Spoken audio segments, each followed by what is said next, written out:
I'm absolutely stunned. I'm stunned, I'm disappointed, I'm shocked, I'm pissed off. That performance, it's a big resemblance of Manchester United over the course of the season. Park the fact that we finished second, leave that where it is. I think Ollie was scared today. He went with the firepower, he mixed it up, he put Pogba in midfield, I don't mind that. Greenwood on the right, Rashford on the left, okay, fine, the balance was there. And Cavani up front, fine, but the intensity was not there. That is a bang average Villarreal side. And you know what? Congratulations to them. I watched them against Arsenal and thought, we've got to be beating them. And what did I say? I said, we will be our own worst enemy.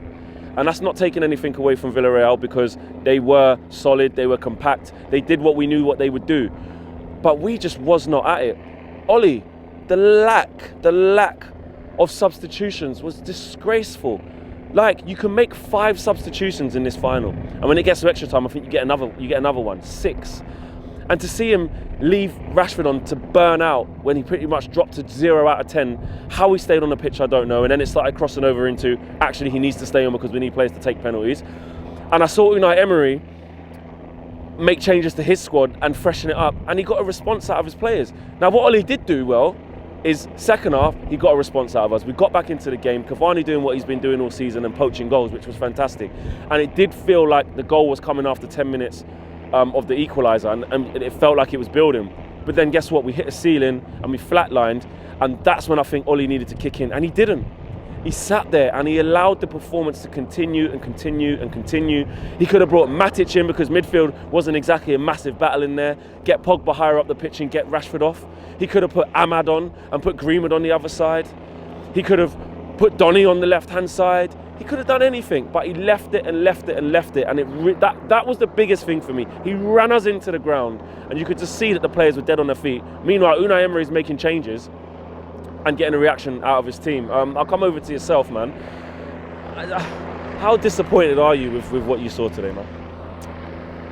Very disappointed. I think that was a good chance for silverware after a really good season. And I think about Ole and the substitutions, I think he like carry on the starting lineup, and he don't have like so much confidence in Donny and in Matic and in these players.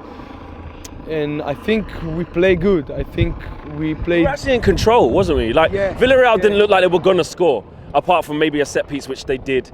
But they never really troubled David De Gea. But we just couldn't get ourselves in a strong position to hurt them, could we? Huh? Yeah, you're right, and that's disappointing because I expect from us to be more ruthless in the final third. You know, but that's football.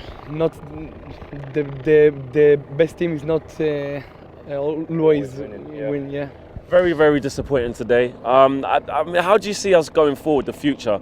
Like, you know, we have finished second. It is important to remember that, which is good. But going forward now, missing out on a final like this, what sort of impact do you think that's going to have for us going forward? Listen, you want to go forward? Watch on Saturday Manchester City play the final and win it, and then copy that. Fuck it. Look at all the other coaches in the Prem. Look at Klopp. Look at Tuchel. Look at Pep.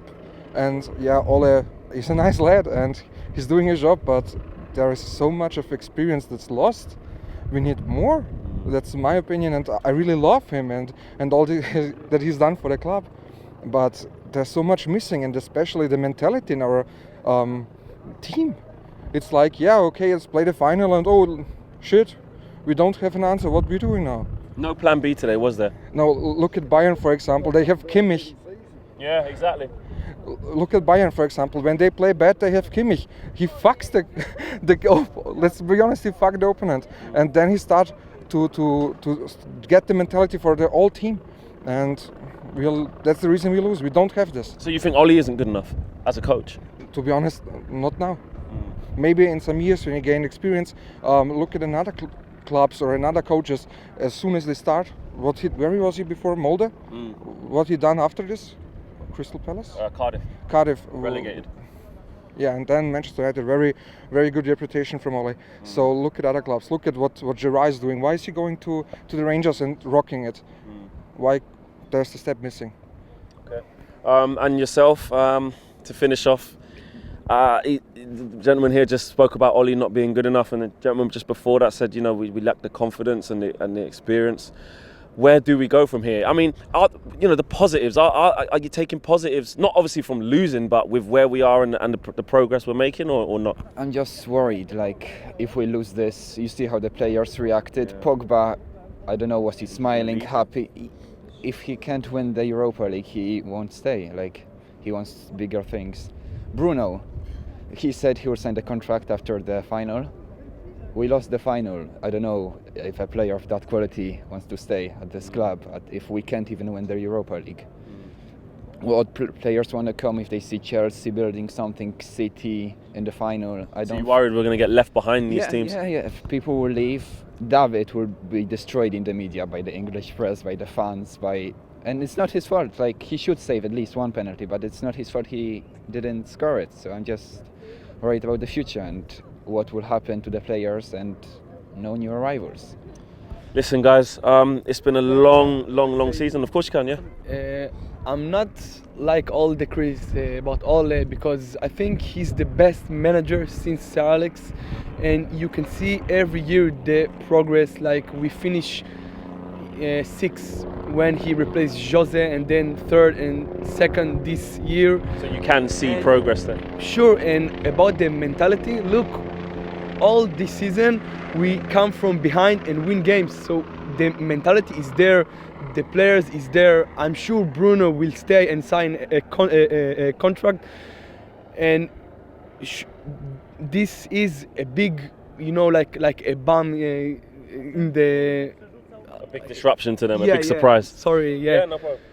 But we are in the right direction, and I'm pleased with Ole, and I'm back him, and just give him time. Klopp came to Liverpool, and every summer he bring another player, Salah and Van Dijk and Alisson, and build this team for 3-4 years.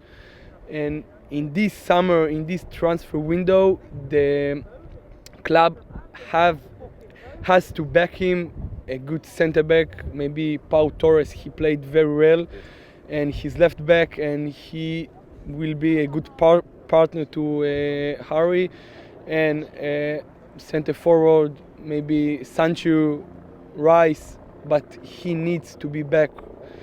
And the patience. The patience, yeah. The patience. I'm backing. When we get the right mentality, we win the Europa League. Yeah. So we see that these kinds of guys are missing. And if we bring in, maybe in Ole's days, maybe he can get a good coach. But let's be honest, the best coach after Fergie was Mourinho, because look at what Mourinho have done and look at his reputation. I don't see this in Ole. Okay, fair enough. Conflicting opinions here, and that's what this is going to do. I haven't even been on social media and got a feel for how people are feeling back home, but this will split a lot of opinion. I think, to wrap up, it's been a long season. Has there been some progress? Yes, I'm not going to sit here and say there hasn't, because we've lost here today. But what I will say is, what today showed me is the limitations still that Ole has. I think he was naive today in bits. Well, nervous, scared. Like I said, that I can't get over that reluctance to change it. I think a really experienced coach who's been there and done that before, and maybe that's not Ole's fault, but a really experienced coach there goes, this pattern of the game is not changing. I need to change something. Marcus Rashford has had 2 back-to-back seasons of 20+ goals, but he's playing 0 out of 10 right now. I need to change it. And I think a more experienced coach would have changed it. Emery's a more experienced coach. He changed his team. He saw his team was getting flat, and he saw his team was getting a bit tired, and he saw that we were getting on top, and he changed it. They didn't pepper us from that, but they calmed themselves down. Really, really disappointing. We go again next season. It's all about the transfers. It's all about the transfers, like a lot of people have said in the fan cams. If we don't get 2 to 3 starters in this squad, I know we say it at the beginning of every season and it seems like we've been proved wrong, but it will be another fight for fourth. There's only so long we can keep going on like this. This is the Europa League final, not the Champions League. Like the gentleman said before, watch City and Chelsea about to compete for the biggest prize in club football, in European football, the Champions League, not this. And unfortunately, the performance showed me that that's our level right now with the way we play. That's our level, you know, going behind in games and then trying to come back against a bang average VIllarreal side. And like I said, all congrats to them, but they are bang average. And we weren't good enough today. Was not good enough today. So Ollie's got a lot to learn from that. I do feel it for David De Gea. Of course, it wasn't his fault. It happens, and the players did well to score with their penalties. I bigged them up on that. But there you go. At the end of the day, someone had to lose, and it was obviously us today. It's been a long season, guys, and I'm signing off. Peace. Big thank you to you guys for watching the latest of our videos, and if you want to check out more, make sure you do that just to the right of me. We are the biggest and best Manchester United channel in the world. Make sure you check us out on all of the socials as well: Facebook, Instagram, Twitter and YouTube. The socials are along the bottom. Peace.